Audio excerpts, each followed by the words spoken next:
Mesdames, Mesdemoiselles, Messieurs, bonjour et bienvenue en Guyane. On se retrouve ici dans un lieu absolument magnifique et on est à la rencontre de Marie-Georges Thébia pour son livre « Mon nom est Copena ». Merci de nous recevoir, de nous consacrer un peu de temps. Vous avez sorti un livre chez Plume Verte qui est un ouvrage dédié aux adolescents et qui traite de l'esclavage. Alors on a un héros dans cet ouvrage qui est absolument génial, que les lecteurs vont découvrir et qui s'appelle Évariste. Alors qui est Évariste ? Évariste. Alors Évariste est un petit garçon qui vit sur une habitation au XVIIe siècle. Donc on a un marqueur temporel. Et c'est un petit garçon qui, tout au long du roman, va découvrir qui il est réellement et qui va aller à la rencontre de son destin. Alors, c'est un personnage vraiment étonnant, il est naïf, il est vrai, c'est un petit garçon qui a envie de vivre, on est complètement avec lui et lui n'a aucun code. Et ce qui est absolument exceptionnel dans cet ouvrage, c'est que vous arrivez à traiter de l'esclavage, mais en même temps avec une certaine douceur, une certaine légèreté. Et comment avez-vous réussi à vous mettre dans la peau des personnages et quelles sont les coulisses de ce livre? Alors, ce qu'il faut quand même ajouter, c'est que je suis donc historienne de formation, professeure d'histoire, que j'avais déjà étudié et surtout écrit sur l'esclavage, donc des nouvelles qui étaient destinées aux adultes.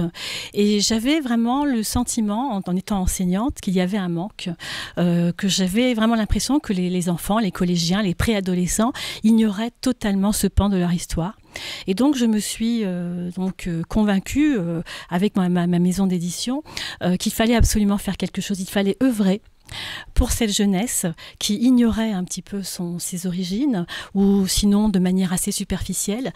Et donc on a travaillé sur l'écriture de ce roman historique qui est le premier roman historique destiné à la jeunesse en Guyane et qui a aujourd'hui un succès incroyable. Les coulisses de Copena, c'est d'abord une réalité historique. Copena est un personnage historique. Il a existé, il a vécu au XVIIIe siècle, il appartenait à une communauté de marrons. Vous savez que les marrons sont les esclaves qui ont fui les habitations et qui étaient chargés de récupérer les esclaves qui avaient le courage de fuir l'habitation, parce qu'on leur répétait que la forêt était très dangereuse, qu'elle allait les avaler, les détruire. Et lui récupérait ces esclaves pour les emmener au camp. Et il a été arrêté, il a été dénoncé, arrêté, supplicié, devant sa femme et ses enfants. C'est la réalité historique et de lui on ne connaissait absolument rien. Donc je me suis approprié ce personnage et ça c'est le propre de l'écrivain, créer une fiction, et j'ai inventé sa jeunesse, son enfance, et en même temps on comprend l'évolution. C'est un peu comme un parcours initiatique. Qu'est-ce qui va amener cet enfant à partir, à fuir, à suivre ses parents pour justement retrouver ses racines africaines. Alors, lorsque j'ai parcouru ce livre au tout départ, je me suis dit, tiens, c'est incroyable, ce livre aurait bien une place en métropole. Il est disponible, bien entendu, en métropole, hein, on le retrouve très facilement. Mais est-ce que vous ne pensez pas que cet ouvrage intéresserait les adultes en métropole et donner une leçon d'histoire? Vous savez qu'en métropole, on a tendance à globaliser. On estime que l'esclavage, c'est un tout.